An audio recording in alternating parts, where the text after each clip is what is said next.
आपकी लाइफ में आइडियल हो। जब आप अपने आप पर खर्च करते हैं तो आने वाले वक्त में लोग आपको यूट्यूब और गूगल पे सर्च करते हैं। तो आज इनकी पर्सनल लाइफ के बारे में, इनके यूट्यूब चैनल की जर्नी के हवाले से। सर, हमारे माशरे में एक पहलू है सुसाइड का। सर, पूरे पाकिस्तान में पर्सनल रिकमेंडेशन है कि आप इनके चैनल को सपोर्ट करें, उसको सब्सक्राइब करें।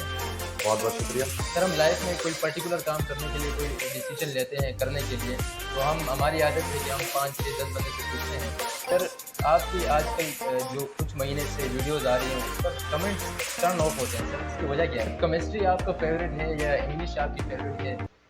बिस्मिल्लाहिर्रहमानिर्रहीम, अस्सलामु अलैकुम वरहमतुल्लाह। Welcome to my YouTube channel and welcome to another video. उम्मीद है कि आप खैरियत से होंगे। आज की वीडियो बहुत ख़ास है क्योंकि आज सर नसीम जुल्फ़िकार हमारे पास हैं। सर नसीम जुल्फ़िकार किसी तारुफ़ के मोहताज नहीं है।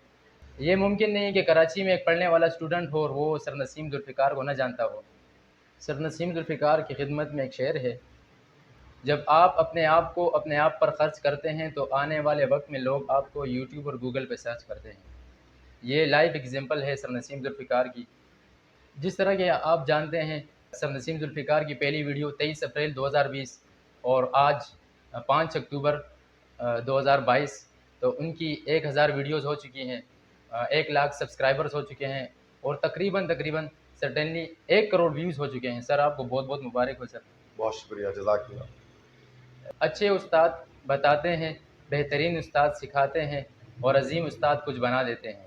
अच्छे उस्ताद जैसे कि हम स्कूल में पढ़ते हैं तो वो हमें बताते हैं सब्जेक्ट के हवाले से। बेहतरीन उस्ताद सिखाते हैं कि जिस तरह कॉलेज में हमें सिखाते हैं, हमें प्रैक्टिकल्स करवाते हैं और अज़ीम उस्ताद कुछ बना देते हैं। इसकी live example sir Naseem Zulfiqar हैं और इस दफ़ा NED में तकरीबन 15 बच्चे जा चुके हैं और हर साल की तरह इंशाअल्लाह उम्मीद है कि इंशाअल्लाह आने वाले वक्त में जो मेडिकल का टेस्ट होगा तो इंशाअल्लाह उम्मीद है सर कि आपके बच्चे ज़रूर जाएंगे मेडिकल यूनिवर्सिटीज़ में इंशाअल्लाह। हमें इनके चैनल के हवाले से तो मालूमात है, हमें केमिस्ट्री और इंग्लिश के हवाले से तो मालूमात हैं। तो आज इनकी पर्सनल लाइफ के बारे में, इनके यूट्यूब चैनल की जर्नी के हवाले से और भी जो मेरे क्वेश्चंस हैं शायद वो आपके क्वेश्चंस भी हों, तो वो भी डिस्कस करेंगे आज सर नसीम जुल्फ़िकार की खिदमत में इंशाअल्लाह। सर, अस्सलामु अलैकुम वरहमतुल्लाह। वालेकुम सलाम व रहमतुल्लाहि व बरकातुहू। सर, आपको सबसे पहले तो बहुत-बहुत मुबारकबाद एक दफ़ा फिर। एक व्यूअर्स की तरफ से भी, आपके तकरीबन 1 लाख स्टूडेंट्स हैं उनकी तरफ से भी और मेरी तरफ से भी बहुत-बहुत मुबारक हो सर। बहुत बहुत शुक्रिया आपका। ये सेशन हमारा 2 हिस्सों पर मुश्तमिल होगा। एक हम इनकी पर्सनल लाइफ़ जानेंगे और इनकी जर्नी जानेंगे और उसके बाद जो क्वेश्चन्स हैं इनसे इंशाअल्लाह वो करेंगे। सर, हमें तो पता है आपकी माशाअल्लाह जो पढ़ाते हैं, जो बच्चों को सिखाते हैं, जो खिदमत है आपकी वो तो हमें पता है, लेकिन आपकी पर्सनल लाइफ़ के हवाले से आज हम जानना चाहते हैं। सर, सबसे पहले आप व्यूअर्स की खिदमत में आप अपनी डेट ऑफ़ बर्थ और एज के हवाले से बता दें। डेट ऑफ बर्थ और एज के हवाले से, यस सर। क्योंकि 30 जून 1991 में मेरी पैदाइश हुई यस सर। और उस वक्त एज जो है वो मेरी लगभग 32 ईयर्स है। तो 32 या ईयर्स। 32 ईयर्स है, 32 साल सर, जो है वो दिखते तो मेरी नहीं उम्र है है। माशाल्लाह। हाँ, वो बस ये है कि किताबों ने इंसान की उम्र जो है ना वो बढ़ा देती है, जी, जी, वरना बिल्कुल। इंसान इतनी उम्र का लगता नहीं है। जी, जी। वो इस वजह से तो मतलब बहुत ज़्यादा एज नहीं है, दैट इज़ 32 ईयर्स, बट अल्लाह का शुक्र है कि इस एज के अंदर काफ़ी माशाल्लाह, ज़्यादा जो है वो फिर बिल्कुल, इस पे काम किया है इस एज के अंदर। माशाल्लाह। सर, आपकी हॉबीज़ क्या है? आप पढ़ाते हैं जिस तरह एक दिन बाद ही हम देखते हैं कि आपकी वीडियो आ रही होती है। तो हॉबीज़ क्या हैं पढ़ाने के अलावा? केमिस्ट्री और इंग्लिश पढ़ाते हैं, इसके अलावा आपकी हॉबीज़ क्या है सर? पढ़ाने के अलावा देखिए ज़्यादातर वक्त जो है वो फ्रॉम मॉर्निंग टिल नाइट वो क्लासरूम्स में लेक्चर्स में ही गुजरता है, बट फिर भी अगर इन केस अगर कोई मुझे एक्स्ट्रा एक लीजर टाइम मिलता है तो उसमें यस मैं सर। बुक्स रीडिंग करता हूँ।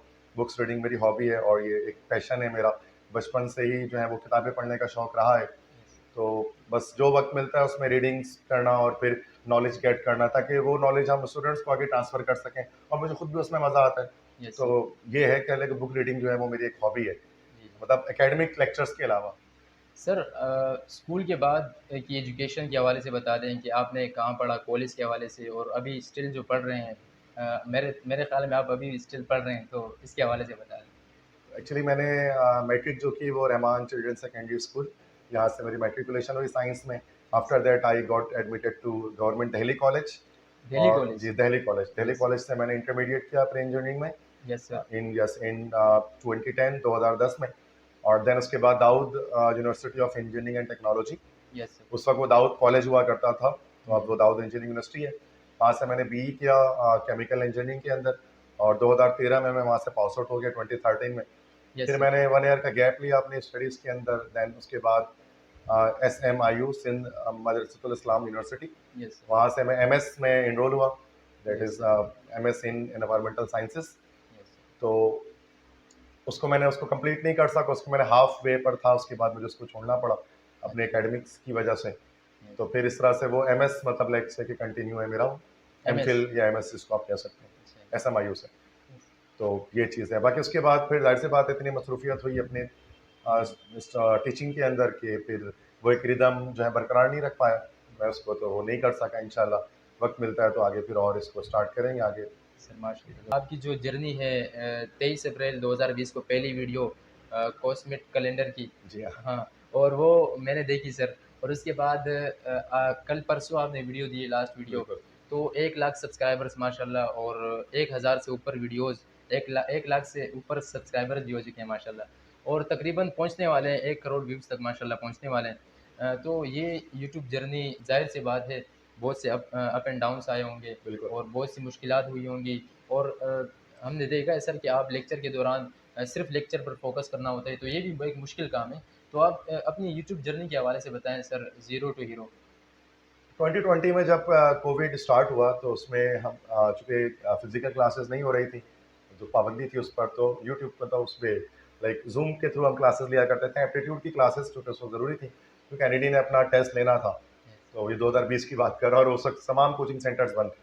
अब स्टूडेंट्स को तैयारी करनी थी, तो हमने अपने दुआई इल्म कोचिंग सेंटर के अंदर हमने स्टार्ट किया था ऑनलाइन क्लासेस को, और मैं ज़ूम के थ्रू क्लासेस दिया करता था। फिर अक्सर ऐसा होता था कि किसी लोड शेडिंग का भी इशू था, स्टूडेंट के घर पे लाइट नहीं होती थी, नेट नहीं चल रहा होता था, यस तो सर। मैं इस यूट्यूब के तो ज़ूम के लेक्चर्स को मैं रिकॉर्ड कर लिया करता था, जो यस स्टूडेंट्स को डिलीवर करने के बाद फिर उसको, अब उसको किस तरह सेंड किया जाए, कि व्हाट्सएप पर इतनी लंबी वीडियो सेंड नहीं होती हैं, तो उसको यूट्यूब पर अपलोड करके मैं उसको लिंक्स जो है वो शेयर कर दिया करता था व्हाट्सएप के ग्रुप्स में अपने स्टूडेंट्स को। वो मेरी नीयत उस वक्त सिर्फ यही थी कि मैं उन स्टूडेंट्स के लिए वर्क कर रहा हूँ जो 25-30 स्टूडेंट्स हैं जो कि ऑनलाइन क्लासेस में इनरोल्ड हैं। बाद में कुछ आफ्टर फ्यू वीक्स जब मैंने देखा कि यूट्यूब जब चैनल अपना मैंने ओपन किया, तो मैंने देखा कि उसके अंदर वीडियोस के अंदर ना व्यूज़ बढ़ने शुरू हो गए। Yes sir. मतलब मैंने देखा कि स्टूडेंट्स तो 25-30 थे, लेकिन अब 200-300 व्यूज़ आ गए कि ये इतना किसने वॉच कर लिया। फिर मुझे लगा शायद कि अब कमेंट्स वगैरह भी आने स्टार्ट हो गए कि आप सर, आप अच्छे लेक्चर्स बना रहे हैं। फिर मैंने सोचा कि क्यों ना अब मैं इसको जितने भी लेक्चर्स बनाऊँ उसको यूट्यूब पे अपलोड करना स्टार्ट कर दूँ। यस फिर सर। फाइनली उसके बाद मैंने जो है वो लेक्चर्स जो भी क्लासरूम में मैं दिया करता था, उसको मैं रिकॉर्ड कर लेता था और उसको रिकॉर्ड करके अपलोड कर दिया करता था। तो स्लोली इस तरह से क्या हुआ कि जो है वो मेरे सब्सक्राइबर्स बढ़ने शुरू हो गए, और बच्चों को मेरी पढ़ाने का अंदाज़, तरीका और कॉन्सेप्ट्स वगैरह समझ में आने स्टार्ट हो गए, तो फाइनली फिर चैनल ग्रो किया। बीच में मसाइल भी आते हैं समटाइम्स, तो मसाइल अलग तरह के होते हैं, लाइक से कभी-कभार कोई चैनल हैक हो जाता है, वो अक्सर ऐसा होता है कि yes sir. YouTube channel hack हो गया, अब ज़ाहिर सी बात इतनी मेहनत जो आपने की है, आपकी हज़ारों घंटों की मेहनत वो ज़ाया हो जाती है। Yes sir. तो उसके लिए फिर उसको किस तरह रिकवर करना है, तो ये एक tough and crest part of life है, तो वो उसके अंदर आता है। कभी कभार ऐसा होता है कि कोई आपने कोई जगह से कोई पिक्चर उठाई होती है या कोई म्यूजिक उठाया हुआ होता है, तो उस पर कॉपीराइट। फिर कॉपीराइट स्ट्राइक आ जाता है। अब यस सर। 3 स्ट्राइक्स पर क्या होता है कि चैनल पर जो है वो फिर आपका डिसेबल हो जाता है। फिर यस वो सर। भी एक परेशानी की बात होती है कि किस तरह से कॉपीराइट से बचा जाए। यस तो सर। यूट्यूब के अंदर तो अपन अप्स एंड डाउन्स हैं। अब जो न्यू टीचर्स हैं जो आ रहे हैं इसके अंदर, यूट्यूब के अंदर जो आना चाहते हैं कि और अपनी जर्नी स्टार्ट करना चाहते हैं, तो बिल्कुल आए। एक बहुत एक अच्छा प्लेटफॉर्म है तमाम टीचर्स के लिए भी, स्टूडेंट्स के लिए भी, कि वो घर बैठकर चीज़ों को लर्न कर पाते हैं, सीख पाते हैं, अपने पसंद के टीचर से। और टीचर्स के भी बेनिफिट है कि उनको एक वाइड ऑडियंस मिल पाती है, बड़ी तादाद में लोग उनको देख रहे होते हैं, फिर रेवेन्यू भी उससे जनरेट कर रहे होते हैं वो। Yes sir. तो बिल्कुल आए वो। स्टार्ट में देखो यूट्यूब का प्रोसेस ऐसा होता है कि स्टार्ट में आप स्लो होता है, मतलब ना कि यस सर। बिल्कुल ऐसा नहीं हो सकता कि आपने चैनल बनाया और आपके 1 वीक में 1 मंथ में आपके 1000 सब्सक्राइबर पूरे हो जाए। It every good things take time to happen. हर अच्छी चीज़ को वक्त लगता है ना होने के लिए, तो यूट्यूब में भी आपको वक्त लगता है।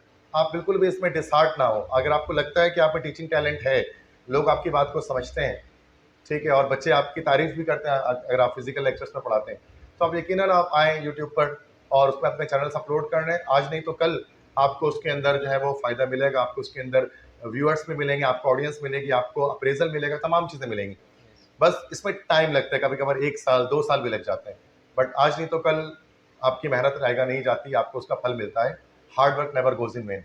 तो मैं तमाम न्यू स्टूडेंट टीचर्स को जो आने वाले हैं यूट्यूब की तरफ, मैं उनको कहता हूँ कि एक बहुत बड़ा प्लेटफ़ॉर्म है, इस पर आएँ, और बहुत ज़रूरी है इंडियन टीचर्स जो हैं वो बहुत आगे हैं इन चीज़ों में, बिल्कुल। हम पाकिस्तानियों से बहुत आगे, उनके चैनल्स देख लें बहुत आगे हैं वो, ठीक है, व्यूज़ के मामले में, सब्सक्राइबर्स के मामले में। और पाकिस्तान के भी इतने स्टूडेंट्स हैं जो कि इंडियन चैनल्स को देख रहे होते हैं, इंडियन टीचर्स को बिल्कुल वॉच सर, कर रहे देख होते रहे हैं। होंगे। क्यों ना ऐसा हो कि पाकिस्तानी कोई ऐसे टीचर आए जिनको इंडियन स्टूडेंट्स देख रहे हो। तो मैं ये चाहता हूँ कि पाकिस्तान के अंदर टैलेंट की कमी नहीं है, बस ये है कि उस टैलेंट को छुपा कर ना रखें, उसको आप आगे लेकर जाएं। अब जो दौर आ गया है वो ऑनलाइन स्टडीज़ का है, तो अब फिजिकल क्लासेस में बच्चे कम देख होते हैं और ऑनलाइन क्लासेस में ज़्यादा होते हैं। तो ऐसे टीचर्स को चाहिए कि वो अपने आप को अप टू डेट रखें और यूट्यूब पे आकर भी लोगों को सिखाएं, उसको समझाएं। तालीम एक ऐसी चीज़ है कि जितना ज़्यादा आप उसको बांटेंगे वो बढ़ेगी, वो कम नहीं होगी। तो उसको अपने तक महदूद ना रखें, उसको लामहदूद करें, उसको आप बिखेरें, स्कैटर करें, ठीक है। सर ऐसे बहुत से स्टूडेंट्स हैं, मैं कमेंट्स में भी देखता हूँ और सुनता भी हूँ स्टूडेंट्स को कि वो यूट्यूब से और फिज़िकल क्लासेस नहीं लेते हैं सर, यूट्यूब से पढ़ते हैं और यूनिवर्सिटीज़ में अप्लाई करते हैं तो उनके एडमिशन हो जाते हैं सर। बहुत से जी, स्टूडेंट्स ऐसे बिल्कुल, हैं। बहुत सारे ऐसे हैं। अक्सर मुझे तो डेली बेसिस पर ऐसे कमेंट्स आ रहे होते हैं, व्हाट्सएप मैसेजेस आ रहे होते हैं कि सर मैंने सारी चीज़ें ऑनलाइन मतलब यूट्यूब के थ्रू पढ़ी हैं यस, और यूट्यूब के थ्रू आज मेरा इस यूनिवर्सिटी में, इस फील्ड के अंदर एडमिशन हो गया। तो मुझे बड़ी खुशी मिलती है कि एक स्टूडेंट घर बैठ के भी ये काम कर सकता है अच्छी तरह से, ठीक है। क्योंकि यूट्यूब के इसके अंदर ना बहुत सारे बेनिफिट्स हैं। बेनिफिट्स ये हैं कि आप अपने टाइम के लिहाज से लेक्चर्स को ले सकते हैं, जो आपके टाइम मैनेज करके, फिर बार-बार आप लेक्चर को रिवाइंड कर सकते हैं, पॉज़ कर सकते हैं। Yes sir. ठीक है, और सुकून से घर में जिस तरह से आप चाहे बैठकर मतलब आप उसको सिलवा लेक्चर ले सकते हैं। मतलब है ना, कोई मसला नहीं है कि सर्दी गर्मी का मसला नहीं है, कहाँ बैठे हैं इसका मसला नहीं है, शोर का नॉइज़ का मसला नहीं है। इस चीज़ों की वजह से यूट्यूब जो है वो एक बेहतर एक लर्निंग प्लेटफ़ॉर्म हो जाता है हमारे क्लासरूम से। पर्सनल चीज़ें थी सर नसीम ज़ुल्फ़िकार के हवाले से ब्रेन टीचर हैं माशाल्लाह, हर कोई जानता है, आप व्यूअर्स ज़रूर जानते होंगे कि आपकी खिदमत में केमिस्ट्री के और इंग्लिश के लेक्चर्स डिलीवर करते हैं और जो टेस्ट वगैरह होते हैं, जो एमसीक्यूज़ के हवाले से होता है, सब कुछ आपकी खिदमत में डिलीवर करते हैं। सर दूसरे हिस्से की तरफ जाते हैं, हज़ारों स्टूडेंट्स हैं, अभी तो माशाल्लाह लाख तक पहुँच गए, तो इनके जो फ़ेवरेट हैं वो आप हैं सर, हज़ारों स्टूडेंट्स के आप फ़ेवरेट हैं। सर आप अपने फ़ेवरेट टीचर के हवाले से बता दें जो आपकी लाइफ़ में आइडियल हो सर। अच्छा, तो वैसे तो ज़ाहिर सी बात है, school life, college life, university life, उसके बाद जो है वो एमएस की स्टडीज़ के अंदर काफ़ी सारे स्टूडेंट्स हैं जो हैं वो पढ़ने का, सीखने का मौका मिला और तमाम स्टूडेंट्स ही एक से बढ़कर एक हैं। चूँकि हम यस सर। उसको हम ये कह सकते हैं जिसने भी ज़ाहिर सी बात है मुझे एक लफ्ज़ सिखाया, तो यस मैं सर। उसका जो है वो गुलाम हूँ और वो मेरे आका हैं। जैसे हदीस मुबारका में आता है। तो फिर तो इस लिहाज से तो तमाम टीचर ही अच्छे होते हैं। अब उसमें किसी एक को लेकर अगर आप कहें तो बड़ा मुश्किल सवाल होता है कि सर अच्छे टीचर सबसे कौन लेंगे, क्योंकि कई टीचर्स हैं जिन्होंने ज़िंदगी में बहुत कुछ सिखाया और मुझे यहाँ तक बनाया। फिर भी अगर किसी एक टीचर का नाम लेना हो जो मुझे याद रहते हैं, जो शायद मुझे याद रहेंगे, तो 9th क्लास ओ सॉरी क्लास 10 के अंदर, मैट्रिक के अंदर हमारे जो है वो इंग्लिश के एक टीचर थे, सर अमजद। सर हम तो अगरचे वो सोशल मीडिया में नहीं है और वो व्हाट्सएप, फेसबुक मतलब चूँकि काफ़ी ओल्ड पुराने टीचर थे तो उनसे कोई राब्ता नहीं रह पाया, बट उनकी बातें, उनकी चीज़ें, उनकी सिखाई हुई चीज़ें हमें याद रह गईं। वो क्लास मैट्रिक की बात है, वो 2008 की बात मैं कर रहा हूँ, 2008 की बात कर रहा हूँ, तो वो काफ़ी ओल्ड बात हो गई, लेकिन वो ऐसे टीचर हैं कि जो हमें याद रह गए हमेशा। अगरचे उनसे कॉन्टैक्ट उसके बाद नहीं हो पाया, काफ़ी अरसे गुज़र गए, लेकिन चूँकि जो कुछ उनका सिखाने का अंदाज़ था, जो उनकी शफ़क़त थी, जो उनकी मेहरबानी थी, जो उनका एटीट्यूड था, वो याद रखने वाली चीज़ थी। और मेरे अलावा भी जितने स्टूडेंट्स ने उनसे पढ़ा, उनको हमेशा याद रखा है। बट अगर वो मुझे सुन रहे हैं इस इंटरव्यू के तवज्जुह से, तो मैं उनको थैंक यू, शुक्रिया अदा करना चाहता हूँ। ख़ास तौर पे आज के दिन, टीचर्स डे के दिन, कि आपसे मैंने बहुत काफ़ी चीज़ें सीखी और कभी इंशाल्लाह मौका मिला अगर तो ज़रूर मैं आपसे मिलना चाहूँगा। अगर आप मुझे सुनते हैं तो आप मुझसे अगर हो सके तो मुझसे आप कॉन्टैक्ट करें किसी तरह से। ठीक ठीक, है। इंशाल्लाह, इंशाल्लाह करेंगे इंशाल्लाह, ज़रूर करेंगे। टीचर्स डे के हवाले से मुझे एक बात याद आई सर कि मतलब आज मैं बहुत अजीब-सा फ़ील कर रहा हूँ, खुशी भी है, थोड़ा-सा इमोशनल भी हूँ कि आज मैं अपने फ़ेवरेट टीचर से मिल रहा हूँ और टीचर्स डे भी है। बस वही बात है कि अल्लाह पाक की तरफ से होता है कि आपके दिल में जो बात आती है, अगर आप उस पर कोशिश करते हैं, तो आप ज़रूर उसमें कामयाब होते हैं। सर जिस तरह अमूमन सिलेबस पढ़ाया जाता है स्कूल्स में, आप क्या समझते हैं सर सिलेबस के अलावा भी कुछ चीज़ें होनी चाहिए, ग्रूमिंग होनी चाहिए, सेल्फ डेवलपमेंट होनी चाहिए और उसके साथ-साथ ड्रेसिंग मैनरिज़्म होना चाहिए और एथिक्स होनी चाहिए। सर ये चीज़ें ज़रूरी नहीं है सर सिलेबस के अलावा? असल में जो तालीम है, तालीम का मकसद ही जो है वो यही है, ठीक है? Yes sir. तालीम का मकसद ही यही है कि इंसान के अंदर मैनर्स, एथिक्स, सही और गलत की तमीज़, उसका एटीट्यूड, है ना? उसका बिहेवियर ये बेहतर हो पाए। Yes sir. काज़ा मोहम्मद अली जिन्ना भी कहा करते थे कि एकेडमिक स्टडीज़ के साथ जो कैरेक्टर बिल्डिंग है, वो साथ-साथ चलनी चाहिए, ठीक है? तो अगर तालीम आपके कैरेक्टर के अंदर, आपके किरदार के अंदर, आपके मैनर्स के अंदर तब्दीली नहीं ला रही, यस तो सर। फिर ज़ाहिर-सी बात है उस तालीम का मेरे लिहाज़ से कोई फ़ायदा नहीं। या वो तालीम है ही नहीं जो सिर्फ़ आपको पैसे कमाने सिखाए, या वो तालीम जो सिर्फ़ आपकी सिर्फ़ करियर को डेवलप कर सके, बल्कि आपकी कैरेक्टर डेवलपमेंट भी बहुत ज़रूरी है और यस इस पर काम होना चाहिए, बहुत ज़्यादा होना चाहिए।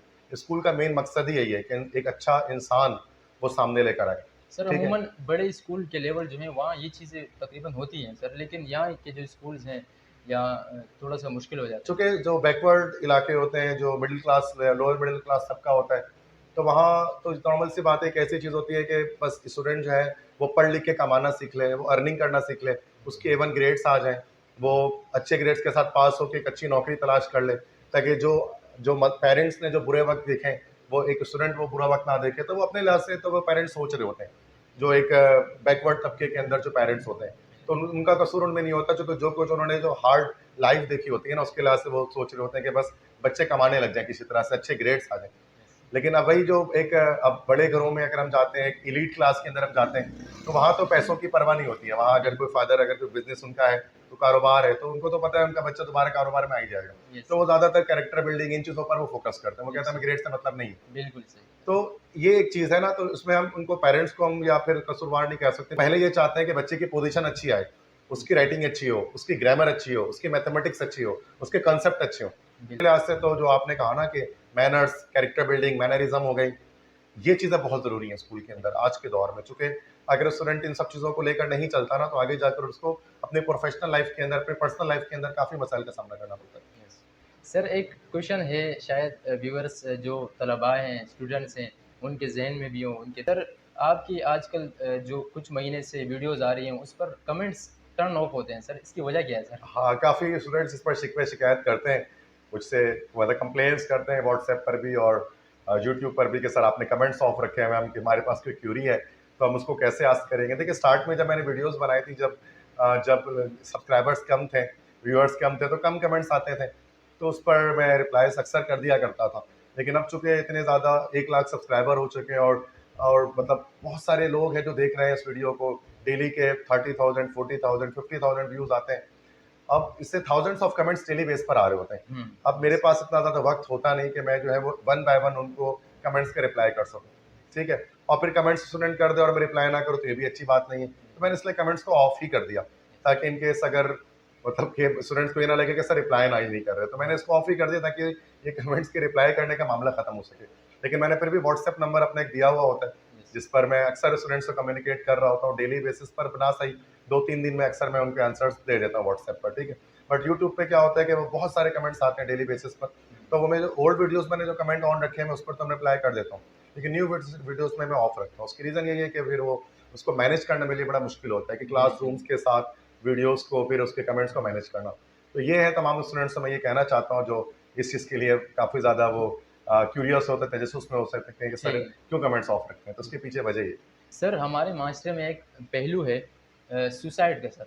पूरे पाकिस्तान में जिस तरह रेशो है 2020-2021 का, 2020 में तकरीबन साढ़े 13,000 बच्चों ने सुसाइड किए सर। 2021 में 12,000 बच्चों ने सुसाइड किए पूरे पाकिस्तान में। तो कभी हम जानते हैं सर कि एक ही स्टूडेंट्स होता है, वो आगे निकल सकता है और वो चीफ़ ऑफ आर्मी स्टाफ भी बन सकता है, वो प्रेज़िडेंट भी बन सकता है, वो प्राइम मिनिस्टर भी बन सकता है और अमूमन ये रेशो जो है वो कॉलेज के स्टूडेंट्स के साथ बहुत ज़्यादा है।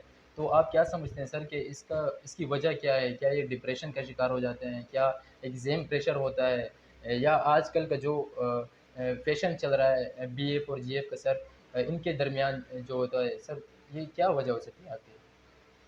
हाँ, ये एक अलार्मिंग सिचुएशन तो है, जो सुसाइड ऑफ द स्टूडेंट्स, और वो सिर्फ़ पाकिस्तान में नहीं, हमारे पड़ोसी मुल्क इंडिया में और भी कंट्रीज़ के अंदर ये चीज़ है। और इसके पीछे सबसे बड़ी वजह तो है ना स्ट्रेस और डिप्रेशन कि, और वो स्ट्रेस कहाँ से आता है, वो हमारे सोसाइटी से ही आता है। अक्सर औक़ात हमारे घरों से आता है कि हुँ, स्टूडेंट को जो है वो एक प्रेशर कुकर बना दिया जाता है, जिसमें स्टूडेंट को ये कहा जाता है कि भई आपको एनईडी में जाना है, आपको डाउ में ही जाना है, और हमने जो भी आप पर खर्चा किया इतना, या जो हमने मेहनत की आप पर इतनी, तो अब आपको हमें उसका सिला देना है। अगर आप ऐसा नहीं करेंगे तो हमारी नाक कट जाएगी माशरे में, ख़ानदान में।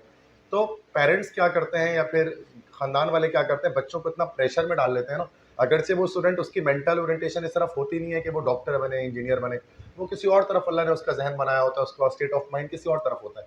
तो वो स्टूडेंट जब ये देखता है कि इतने सारे लोगों की उम्मीदें मुझसे वाबस्ता हैं और इतने लोग दिन सुबह रात उम्मीदें लगाए हुए मुझसे और वो उस पे अप टू द मार्क नहीं आता और वो उसको नहीं कर पाता, लेट्स उसकी परसेंटेज कम आ जाती है या वो एडमिशन नहीं गेट कर पाता, तो वो फेस नहीं कर पाता अपने पेरेंट्स को, अपने खानदान वालों को जिन्होंने इतनी उम्मीदें लगाई हुई होती हैं। तो उसके पास आखिरी हल ये बचता है डिप्रेशन के मारे, कि डिप्रेशन एक ऐसी चीज़ होती है, इंसान अपने होश और हवास में नहीं रहता उसमें। डिप्रेशन में ना स्ट्रेस की एक हायर डिग्री है डिप्रेशन जिसको हम कहते हैं। स्ट्रेस बढ़ के डिप्रेशन बन जाती है, फिर इंसान या तो वो बिल्कुल पागल हो जाता है या फिर वो उस पागलपन के अंदर वो सुसाइड कर लेता है। तो अगर कोई इंसान खुदकुशी करता है ना, तो उसका ज़िम्मेदार वो शख्स नहीं होता। हम कहते हैं उसका ज़िम्मेदार पूरी सोसाइटी है, उसकी मौत की ज़िम्मेदार। बिल्कुल। तो ये चीज़ है, तो ये अक्सर लोग कहते हैं। तो फिर यही चीज़ है कि हमें स्टूडेंट्स को प्रेशर कुकर नहीं बनाना चाहिए। वो जो करना चाह रहे हैं स्टूडेंट को करने दें। एक सिर्फ़ जो सर्टिफ़िकेट है मैट्रिक, इंटर का, वो आपके फ्यूचर को डिसाइड नहीं करता। हाँ ना, बहुत सारे लोग ऐसे हैं जो कि बी ग्रेड और सी ग्रेड से पास होकर ज़िंदगी में बहुत आगे बढ़ते हैं। Yes sir. ठीक है, और बहुत सारे लोग A1 और A ग्रेड बनाकर भी वो नहीं कर पाते बहुत कुछ, ठीक है? तो ऐसे लोग आपको मिलेंगे, हर तरह के एग्ज़ाम्पल्स आपको मिलेंगे। तो आप इसको बिल्कुल लाइफ़ एंड डेथ का मैटर ना बनाएँ इस चीज़ को।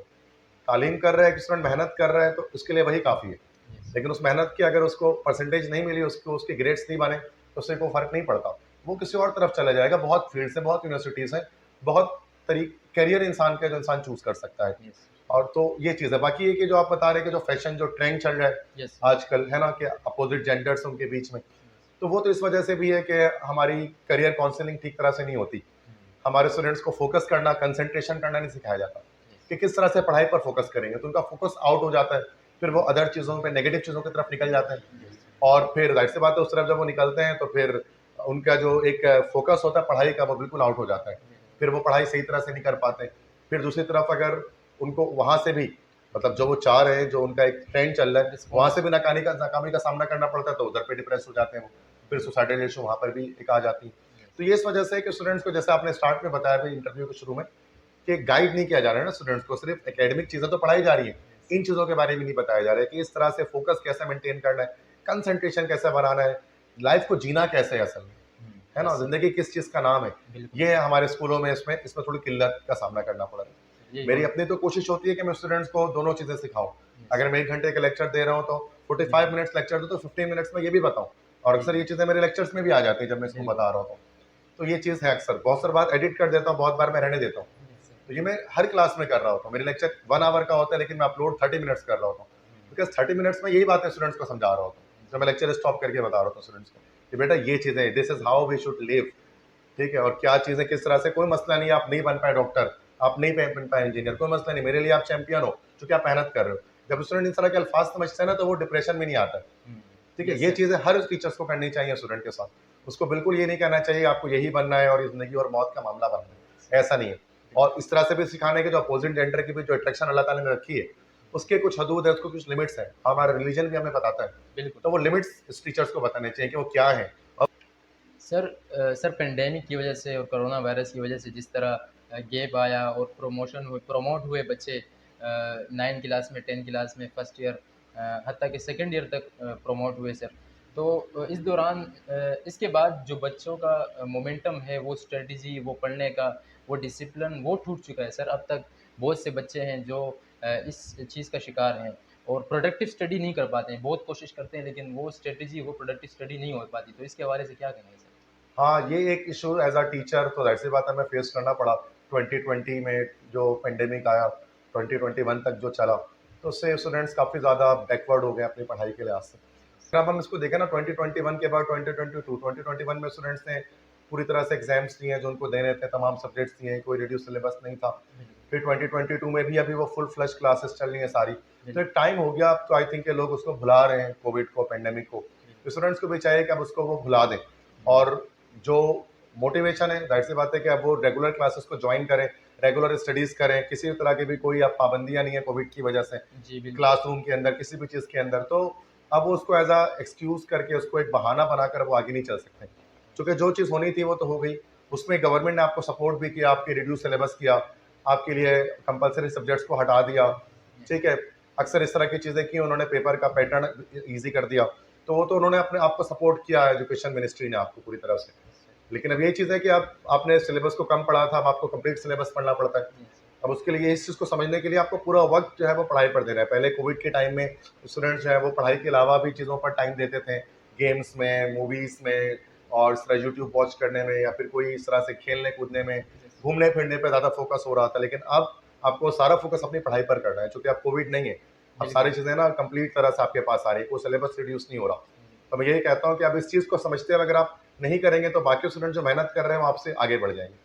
सर एक दूसरा सवाल, एमडीकेट के स्टूडेंट्स जो हैं पाकिस्तान में और इंडिया में, सर नीट वहाँ होता है और यहाँ एमडीकेट होता है। जी हाँ। वहाँ नीट में तकरीबन 18 लाख बच्चा होता है और 1 लाख 29 हज़ार सीट्स होती हैं।